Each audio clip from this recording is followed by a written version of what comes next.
नमस्कार दोस्तों, मैं गिरजेश कुमार तिवारी आप सब लोग के सामने यूपी आर्विनल के इम्पोर्टेंट अपडेट को लेके आ रहा हूं, जो अभी जल्द ही आया हुआ है। एक दो दिन पहले ही आया है, तो बहुत इम्पोर्टेंट अपडेट है। आप सब लोग को थोड़ी इसके बारे में जानकारी रखनी चाहिए। बहुत एजुकेशन से रिलेटेड नहीं है, पर कुछ चीज़ें चेंज की गई हैं जिसका अपडेट अभी आया है। ठीक है, तो आप सब लोग इसके बारे में जानेंगे क्या अपडेट हुआ है। इससे ये पता चलता है कि कुछ काम हो रहा है और सितंबर में एग्जाम होने के चांसेस 100% है।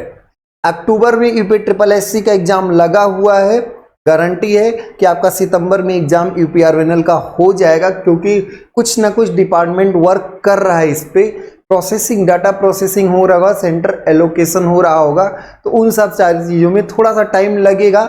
आपको कम से कम एक हफ्ते पहले या 10 दिन पहले चीज़ें इन्फॉर्म कर दी जाएंगी, कहाँ पर एग्जाम है, कैसे एग्जाम है। तो इससे एक अपडेट आया जिसको हम आपके बीच में अपडेट करना चाहते हैं। ठीक है, तो देखिएगा, पहले कुछ वैकेंसीज और थी, अब वैकेंसीज में चेंज किए गए हैं। तो पहले जो था, जो आपका नोटिफिकेशन आया था, उसके अकॉर्डिंग वैकेंसीज पहले ये थी कि इलेक्ट्रिकल का पद कोड 1 था। कुल ओवरऑल वैकेंसी 69 थी। ओवरऑल वैकेंसीज अब भी 69 है। ओवरऑल 196, सारे ब्रांचेज को मिला के वैकेंसीज 196 थी। सारे ब्रांचेज को मिला के अभी भी वैकेंसीज कितनी है? 196 ही है। तो उसमें कोई चेंज नहीं हुआ। ओवरऑल वैकेंसी में कोई चेंज नहीं हुआ है, ये एकदम क्लियर हो लीजिए।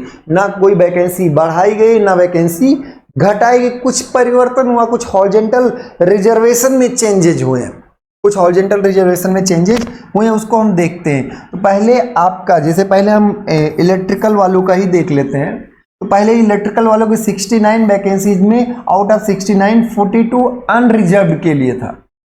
42 पहले अनरिजर्व के था, अब क्या है 38 ही अनरिजर्व के लिए।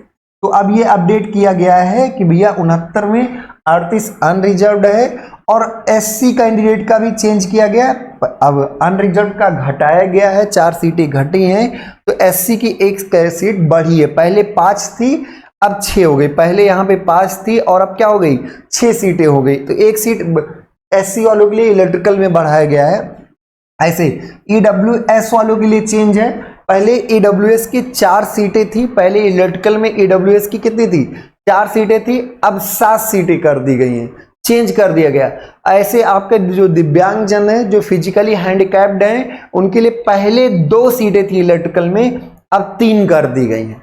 तो ये चेंज हुआ, 3 जगहों पर चेंज हुआ है इलेक्ट्रिकल वालों के लिए। तो इलेक्ट्रिकल वालों के लिए अनरिजर्व वैकेंसी घटाई गई है, पहले 42 थी अब 38 की गई है। एससी कैंडिडेट के लिए पहले 5 थी अब 6 की गई है। और पहले ईडब्ल्यूएस के लिए 4 सीटें थी अब 7 की गई हैं। और पीडब्ल्यूडी में जो दिव्यांग जन है उनके लिए पहले 2 थी अब 3 की गई। मतलब अनरिजर्व का घटा के और 3 लोगों की वैकेंसीज बढ़ाई गई हैं। एक वैकेंसी एससी की, 3 वैकेंसी ईडब्ल्यूएस की और 1 वैकेंसी हैंडीकैप्ड की बढ़ाई गई। ठीक है, तो ये क्लियर हो गया होगा अब इलेक्ट्रिकल वालों के लिए। मैकेनिकल के लिए हम देखते हैं, अभी भी ओवरऑल वैकेंसी मैकेनिकल के लिए 78 ही है।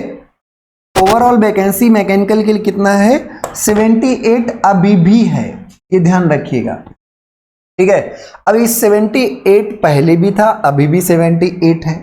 पर हाँ, जनरल के लिए पहले 46 सीटें थी। पहले कितनी थी, 46 सीटें थी, अब घटा के 43 कर दी गई है, 43 कर दी गई है। तो अब आपका मैकेनिकल में अनरिजर्व की सीट चेंज हुई है, कहां से, 46 से 43 कर दी गई। अनरिजर्व की वैकेंसी अनारक्षित की चेंज हुई है। ओबीसी और एससी में कोई चेंज नहीं है, एसटी में भी कोई चेंज नहीं। ईडब्ल्यूएस की आप सीटें पहले, ईडब्ल्यूएस की मैकेनिकल के लिए बात कर रहे हैं, ये पूरा मैकेनिकल के लिए। तो मैकेनिकल के लिए पहले ईडब्ल्यूएस के लिए 5 सीटें थी अब 8 कर दी गई हैं। ऐसे आपका हैंडीकैप्ड के लिए जो हुआ है, 5 सीटें 8 कर दी गई। हैंडीकैप्ड के लिए पहले 2 था, पहले आपका 2 था, अब आपकी 3 कर दी गई हैं। पहले आपका 2 सीटें था हैंडीकैप्ड के लिए, 2 सीटें थी, अब 3 कर दी गई। तो ये ध्यान रखिए, हैंडीकैप्ड के लिए भी चेंज हुआ है। हैंडीकैप्ड के लिए भी आपका पहले 2 था, अब क्या कर दी गई है, 3 सीटें कर दी गई। तो ओवरऑल बैलेंस तो नहीं आ रहा। जैसे यहाँ पे 3 सीटें घटाई गई, 3 यहाँ बढ़ा दी गई, एक और बढ़ा दी गई, तो 78 के बजाय सीटें और बढ़नी चाहिए थी। ठीक है, खैर देखते हैं इसको।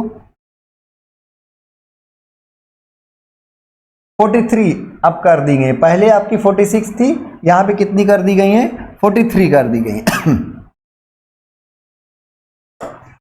46 की जगह 43 कर दी गई है। ठीक है, ये 46 से 43 3 घटाई गई, यहाँ 5 से 8 हो गया, यहाँ पे 5 से 8 हो गया, तो 3 बढ़ गई ओवरऑल बैलेंस। लेकिन हैंडीकैप की एक सीट बढ़ा दी गई है, तो एक सीट एक तरीके से बढ़ी है। ये कैलकुलेशन मिस्टेक यहाँ पर हुआ है कि एक सीटें बढ़ी। ऐसे इसमें इलेक्ट्रिकल में देख लेते हैं, 42 में 38 किया गया, 4 सीटें घटी, यहाँ पर 1 बढ़ी गई, यहाँ पर 3 बढ़ गई, और यहाँ पर भी 1 बढ़ गई, तो कुल मिला के उसमें भी 1 सीटें बढ़ी हैं। ओवरऑल देखा जाए तो 1 सीट बढ़ गई, क्योंकि 42 थी, अब यहाँ 69 की जगह 70 होना चाहिए था, यहाँ पे 69 की जगह क्या होना चाहिए, 70। क्योंकि आप देख लीजिए इलेक्ट्रिकल वालों के लिए देखते हैं, 38 15 6 और उसके बाद 3 और इसके बाद 7, उसके बाद 3 और उसके बाद 3 और उसके बाद 1, ये सारी सीटें हैं ओवरऑल सीटें। तो 8 5 13 6 19 3 22 29 3 32 3 35 1 36। फिर से जोड़ते हैं, क्या हुआ, 8 5 13 6 19 19 3 22 7 29 3 32 3 35 और 1 36। तो यहाँ पे आपके 6 हो गए, 3 3 3 6 1 7, 76 सीटें आ रही हैं। ध्यान रखिएगा, फिर से आप जोड़ लीजिए, 38 15 6 3 7 3। पर इसमें क्या है कि ईडब्ल्यूएस, तो ये आप रिजर्वेशन के हिसाब से देख लीजिए कि ईडब्ल्यूएस मतलब पीडब्ल्यूडी कैंडिडेट के लिए 3 है ओवरऑल, लेकिन ये सीटें अगर देखें तो 69 ही है।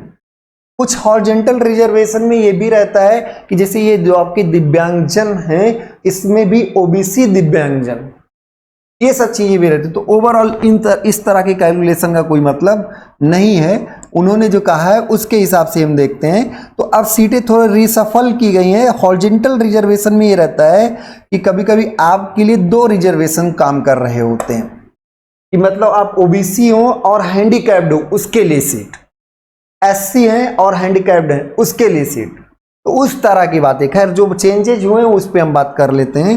तो 46 से 43 अब आपकी जनरल कैंडिडेट की हो गई। मैकेनिकल वाले ध्यान दें कि 46 के बजाय अब 43 जनरल कैंडिडेट की हो गई है। ईडब्ल्यूएस में 3 बढ़ाया गया, 5 के बजाय क्या हो गया है, 8 हो गया है ईडब्ल्यूएस में, और हैंडीकैप में 2 के बजाय क्या हो गया है, 3 हो गया। तो ये हॉरिजॉन्टल रिजर्वेशंस रहते हैं, इसको ध्यान रखिएगा। ठीक है, जैसे अब इस 43 में भी हैंडीकैप्ड भी लिए जाएंगे। तो ये ओवरऑल वैकेंसीज में अभी सीट क्या है, 78 ही है। पहले इलेक्ट्रिकल में 69 थी, अभी भी 69 है। ऐसे electronics control and instrumentation, electronics control and instrumentation में 39 सीटें पहले भी थी, अभी भी सीटें क्या है, 39 ही हैं अभी भी। अब इसमें जो उन्होंने इंफॉर्मेशन दिया उसके हिसाब से हम बात कर रहे हैं। तो इसमें अगर देखें तो पहले जनरल की इलेक्ट्रॉनिक्स एंड इंस्ट्रूमेंटेशन में पहले जनरल की 23 सीटें थी। पहले कितनी थी, 23, अब इसको घटा के 22 कर दिया गया है। तो अब ये 1 सीट कम कर दी गई अनरिजर्व की, और ईडब्ल्यूएस पहले 2 था उसको अब 3 कर दिया गया। पहले इसमें ईडब्ल्यूएस क्या था, 2 था, अब इसको चेंज करके क्या कर दिया गया, 3 सीटें कर दी गई। तो ध्यान रखिए कुछ रीसफलिंग हुआ, ओवरऑल वैकेंसीज आपकी उतनी है। हाँ, जनरल कैंडिडेट की वैकेंसीज कम की गई हैं, ईडब्ल्यूएस की बढ़ाई गई कुछ जगहों पर, कुछ जगहों पे एससी की बढ़ाई गई, कुछ आपको पीडब्ल्यूडी, मतलब ये क्या है कि हैंडीकैप, फिजिकली हैंडीकैप कैंडिडेट के लिए भी सीटें बदली गई हैं। तो ऐसे अगर हम देखें कंप्यूटर साइंस में, तो कंप्यूटर साइंस में 10 सीटें पहले भी थी, 10 अभी भी हैं, और किसी में कोई चेंज नहीं किया गया है। तो कंप्यूटर साइंस ब्रांच वालों के लिए वैकेंसीज में कोई चेंज नहीं है। ये अपडेट था अभी तक यूपीआरवीएनएल का। तैयारी करते रहिए खूब अच्छे से, तय के बहुत अच्छी जॉब है। हमने इसके नोटिफिकेशन में आपको पूरी डिटेल्स बता दीजिए कि यूपीआरवीएनएल का क्या वर्क प्रोफाइल है, कैसे क्या है। अगर अभी आप नहीं देखे तो यूपीआरवीएनएल का नोटिफिकेशन एक बार देख लीजिएगा। इसका स्ट्रेटजी भी हमने बताया था कि यूपीआरवीएनएल में कैसे आप पेपर के हिसाब से तैयारी करें, तो स्ट्रेटजी का भी आप लिंक देख लीजिए। आपको बहुत समझदारी डेवलप होगी। तैयारी खूब अच्छे से करिए, बहुत क्लियर कॉन्सेप्ट रखिए, क्वेश्चन अच्छे अच्छे आने वाले हैं। 150 टेक्निकल क्वेश्चन होगा तो ज्यादातर वेटेज आपके टेक्निकल का ही है, ठीक है। और भी जो अपडेट आते रहेंगे हम आपको बताते रहेंगे। एग्जामिनेशन की तैयारी कभी भी हो सकती है। सितंबर में आप अब तो अगस्त खत्म हुआ, उम्मीद अगस्त लास्ट तक ही थी, पर सितंबर में आपका एग्जाम पक्का हो ही जाएगा। तो खूब मेहनत करें, हमारी तरफ से ढेर सारी शुभकामनाएं हैं, बल मिलता रहे, आप मेहनत करते रहें, ठीक है। और भी अपडेट लेके आएंगे। बहुत बहुत धन्यवाद।